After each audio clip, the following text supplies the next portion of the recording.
সুপ্রিয় দর্শক, আসসালামু আলাইকুম।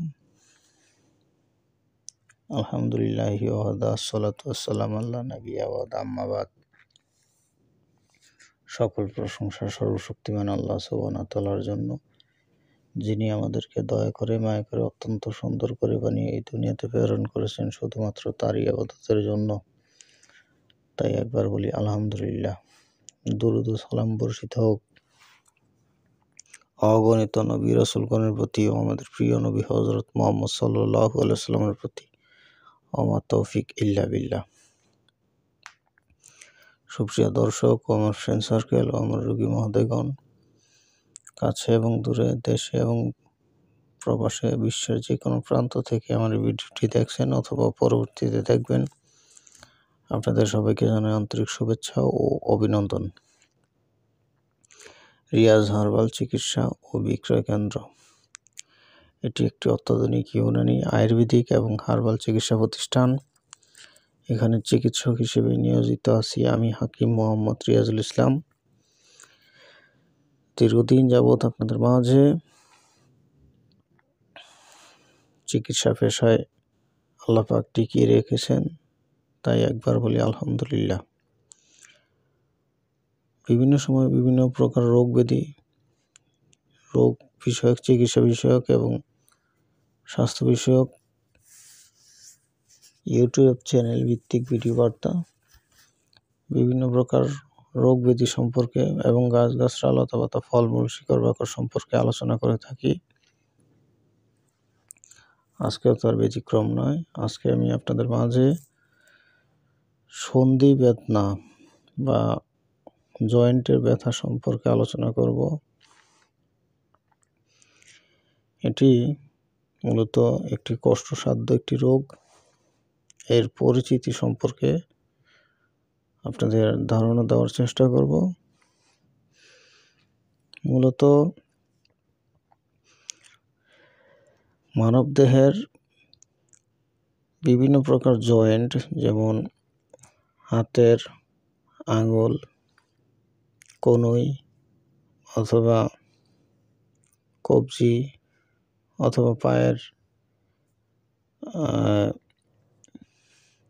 হাঁটু অথবা এক কথায় বিভিন্ন প্রকার জয়েন্টের যে সকল ব্যথা বেদনা হয় তাকেই জয়েন্টের ব্যথা বা সন্ধি প্রদাহ বেদনা বলা হয়।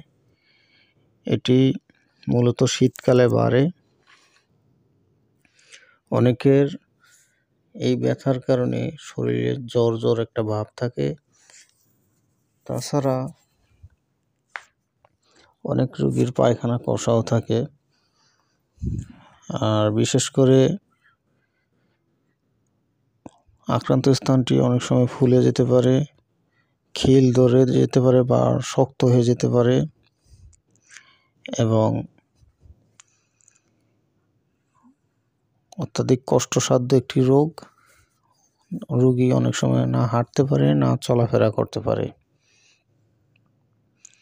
আর এক্ষেত্রে অনেক সময় বিভিন্ন প্রকার রোগের কারণেও হতে পারে এই রোগটি, অথবা শরীরে বা রক্তে ইউরিক অ্যাসিডের পরিমাণ বেড়ে যাওয়ার কারণে এই সন্ধি বেদনা হতে পারে। সেক্ষেত্রে যেহেতু আমি ইউনানি আয়ুর্বেদিক একজন চিকিৎসক, তাই আপনাদের মাঝে ইউনানি আয়ুর্বেদিক চিকিৎসা সম্পর্কেই আলোচনা করব। বিশেষ করে আমরা এই রোগটি অনেক রোগীদের দেখে থাকি, তারা ব্যথার ওষুধ দীর্ঘদিন যাবৎ খেতে থাকে। ব্যথার ওষুধ খেলে ভালো থাকে, না খেলেই ব্যথা সৃষ্টি হয়। মূলত জয়েন্টের ব্যথার মধ্যে কিছু বিষাক্ত রস, কষ, শ্লেষ্মা ইত্যাদি জমে ব্যথার সৃষ্টি হয়। আর যেহেতু ইউনানি এবং আয়ুর্বেদিক চিকিৎসা সম্পূর্ণ ভেষজ গাছগাছড়ার চিকিৎসা, তাই এই সন্ধি বেদনা বা জয়েন্টের ব্যথা দূর করতে হলে এই বিষাক্ত রসকস এবং শ্যালেশা পায়খানা প্রস্রাবের সাথে বেরিয়ে গেলে তাহলেই ব্যথা বেদনা থেকে স্থায়ীভাবে নিরাময় হওয়া সম্ভব। বিশেষ করে মনীষী ইবনে সিনা তার একটি আশ্চর্যজনক আবিষ্কার, কয়েকটি ভেষজের সমন্বয়ে একটি ঔষধ প্রস্তুত করা হয়েছে যা কিনা তরল ঔষধ, আর এটি সেবনে জয়েন্টের ব্যথা বেদনা নিরাময় অত্যন্ত কার্যকরী এবং এটি পায়খানা প্রস্রাবের সাথে বিষাক্ত রসকস বের হয়ে যায়। আর এটি আমি মূলত বাংলাদেশ বোর্ড থেকে, ইউনানি আয়ুর্বেদিক বোর্ড থেকে স্বীকৃতিপ্রাপ্ত গৃহ চিকিৎসা বই থেকে সংগৃহীত সন্ধি প্রদাহ বেদনার প্রাথমিক ট্রিটমেন্টের একটি ফর্মুলা থেকে বলছি। মূলত এটি অত্যন্ত কার্যকরী একটি ঔষধ। আর তাছাড়া ইউনানির মধ্যে বেশ কিছু ঔষধ আছে, যেমন সুরঞ্জান অথবা আওজা ইত্যাদি ঔষধ।